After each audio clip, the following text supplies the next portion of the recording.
best story for listening. Listen and repeat after me. A poor man was married to a beautiful woman. The man and his wife never quarreled. The husband loved his wife. The wife loved her husband. They were very happy. But this happy couple had a rich, handsome neighbor.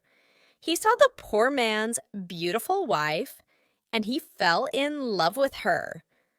I want to marry her myself, he thought. Every day, when the woman's husband was working in the fields, the rich man went to the poor man's house. "You're a beautiful woman," he said to the poor man's wife, "but your clothes are old. Why doesn't your husband buy new, pretty clothes for you? I'm sure he doesn't love you. If he loved you, he would buy wonderful clothes for you. Divorce him and marry me. I will buy you beautiful new clothes, the best in the land. Then you will be the most beautiful woman in Ethiopia." At first, the woman didn't listen to the rich man, but he came to her house every day, and every day he said the same things.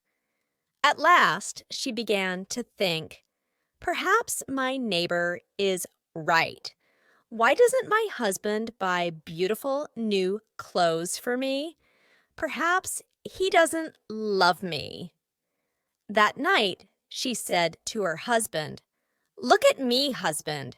My clothes are old and ugly. I want new ones. Buy me some new clothes." Her husband smiled at her. "You don't need new clothes," he said. "You are the most beautiful woman in the world to me." She was angry. "Don't you love me?" she said. "If you love me, buy me a new dress." Her husband loved his wife, and he wanted to please her. "I have only a little money," he thought, "and I need a new plow.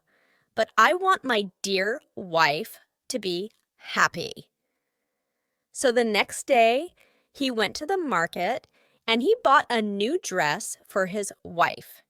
He took it home to her, and she put it on. "Thank you, my dear husband," she cried. "Now I know that you love me." When the rich man came to see her again, she was wearing her new dress. "You see," she said to him, "my husband loves me very much. He bought me this beautiful new dress." The rich man shook his head. "But a good husband doesn't only give his wife new clothes," he said. "He gives her gold. Where's your gold necklace? Where are your gold rings? Why doesn't your husband give you those?" He opened a box and showed her some beautiful gold jewelry. "Look at these," he said. "Divorce your husband and marry me, and I will give all these to you." The woman did not listen to him. "Go away," she said. "I love my husband and he loves me, and we are happy together." But the rich man came again every day, and every day he showed her the box of jewelry. At last, she began to think, perhaps the rich man is right.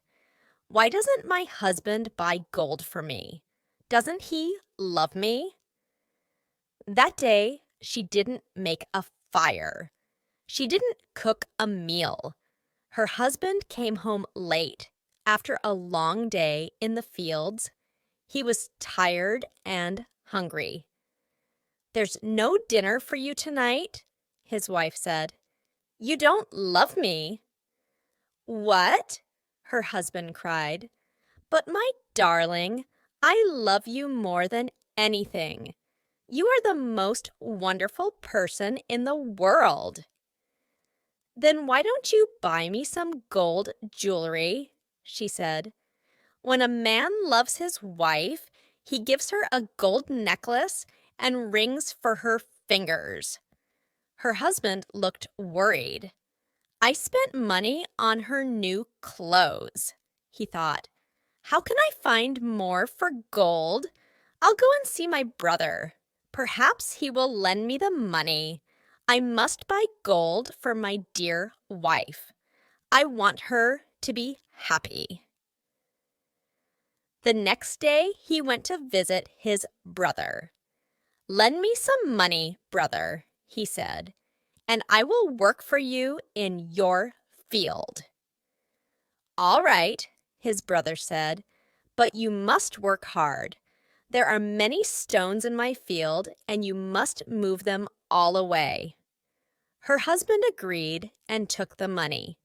He went to the market and bought some gold jewelry. Then he took it home to his wife. His wife was very happy. She put the necklace round her neck and put the rings on her fingers.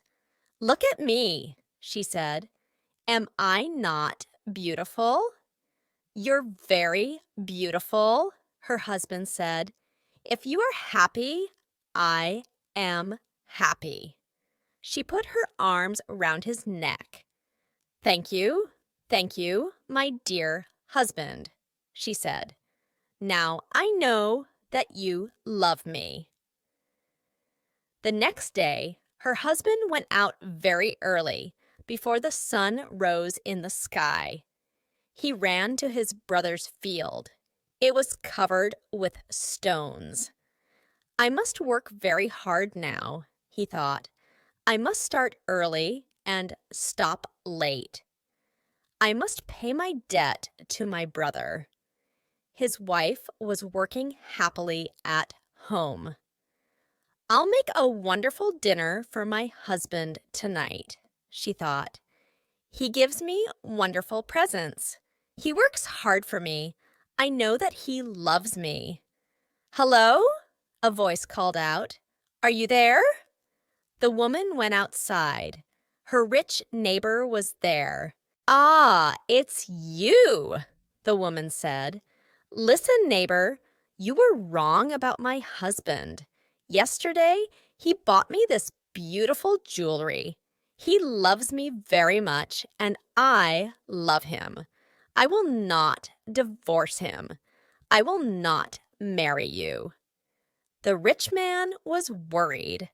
Her husband loves her too much, he thought. If I want her, I must be clever. At last he said, Your husband gave you clothes and jewelry, but I can give you more than that. What? What do you mean? The woman cried. Can your husband make miracles? The rich man asked. Miracles? No, of course he can't make miracles, the woman answered. Only God can make miracles. Men cannot make them. But I can, the man said, because I love you. Love can make miracles. If your husband loves you, he can make miracles for you. If you love me, I will make miracles for you. Make a miracle for me now, the woman said. I can't, the rich man answered. You must promise to love me first. You must leave your husband and come to me.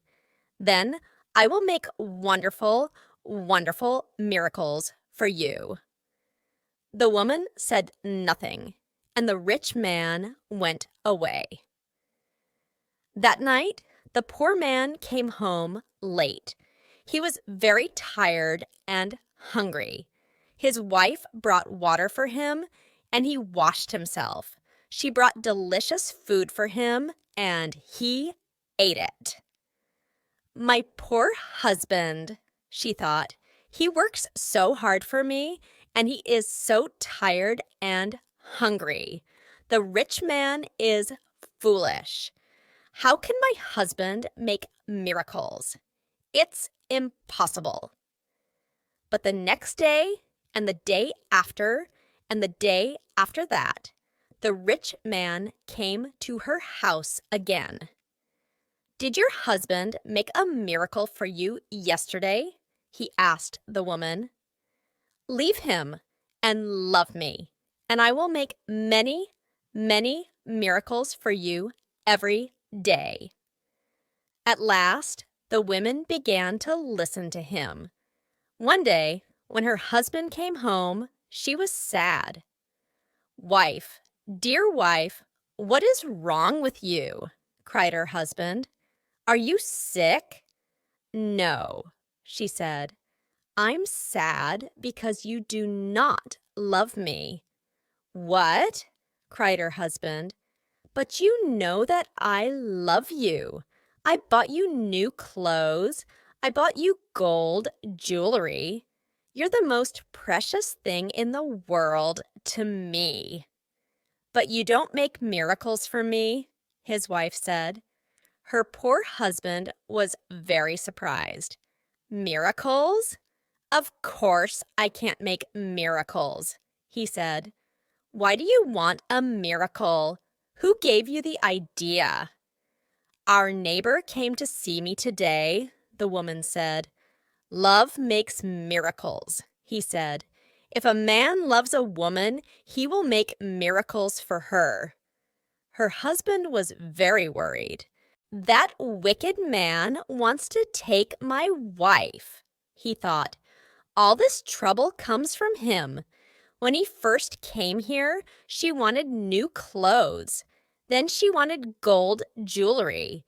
And now she wants a miracle. What can I do?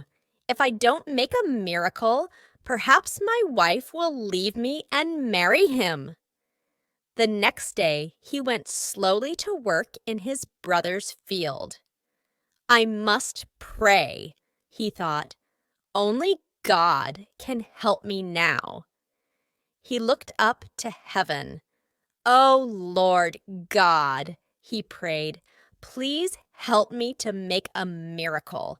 I love my wife and I want to keep her. Don't let this rich man take her from me." He worked all morning.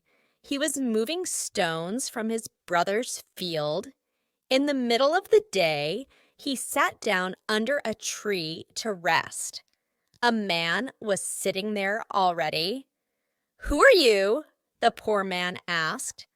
"I am a wizard," answered the man, "and I have a gift for you. Look, here are 2 sticks. They make miracles." "Miracles?" the poor man said. He was happy now. "What kind of miracles?" "If you touch a person with the first stick," the wizard said, "he will become a donkey." The poor man thought of the rich man and he smiled. "A donkey?" he said. "That's very good. And if I touch him with the second stick, what will happen?" "He will become a man again," said the wizard. The poor man took the sticks and jumped up. "Oh, thank you, my friend," he said. "I prayed to God and he sent you to me. Now I can keep my wife and punish my enemy." He ran home. "Wife," he called out, "come here. I'm going to make a miracle." His wife came out of the house. "A miracle?" she said. "What miracle?" "Look," said her husband. He touched her with the first stick. At once, she became a donkey. She lifted her head and tried to speak, but she could not. "Hee-haw, hee-haw," was all she could say. Her husband touched her with the other stick. At once, she became a woman again. "Husband, that's wonderful," she said. "It's a real miracle. How did you do it?" "I prayed to God," her husband said, and he helped me. And now, wife, I am going to punish my enemy." "Your enemy?" said his wife. "Who is that?" "You know my enemy," her husband said. He was looking at her. He wasn't smiling now. "It's the rich man, our neighbor. He comes to our house when I am working in the fields. He gives you bad ideas. 'Ask your husband for new clothes,' he says.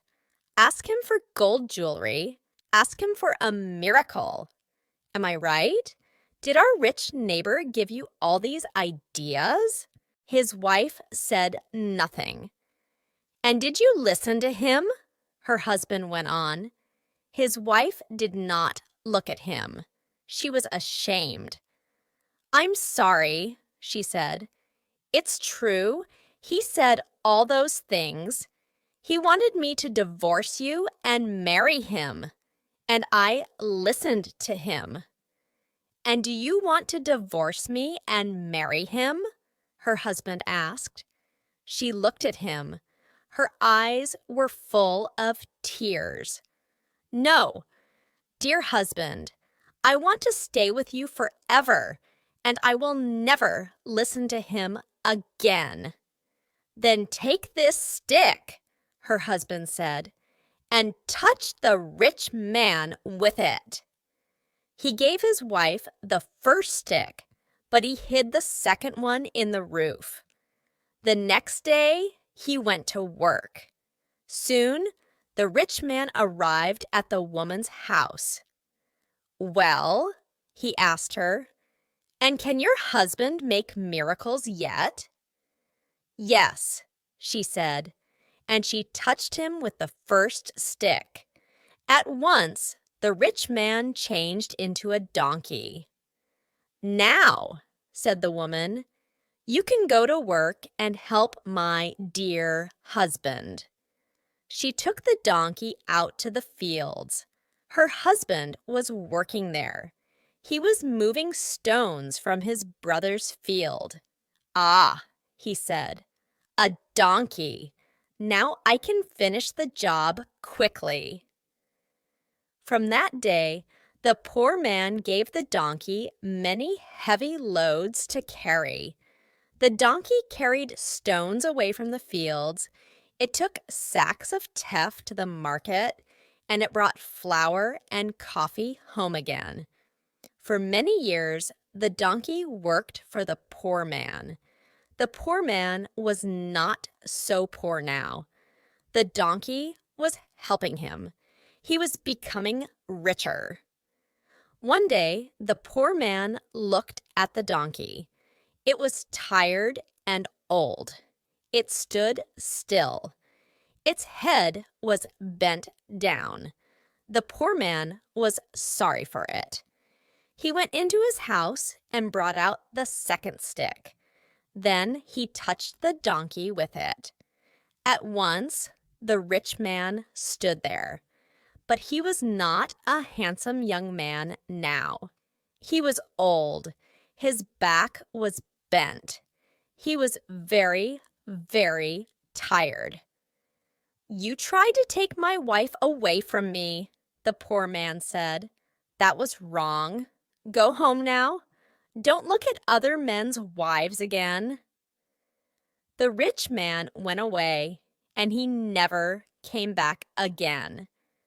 But the poor man and his wife lived happily together for many more years. The end.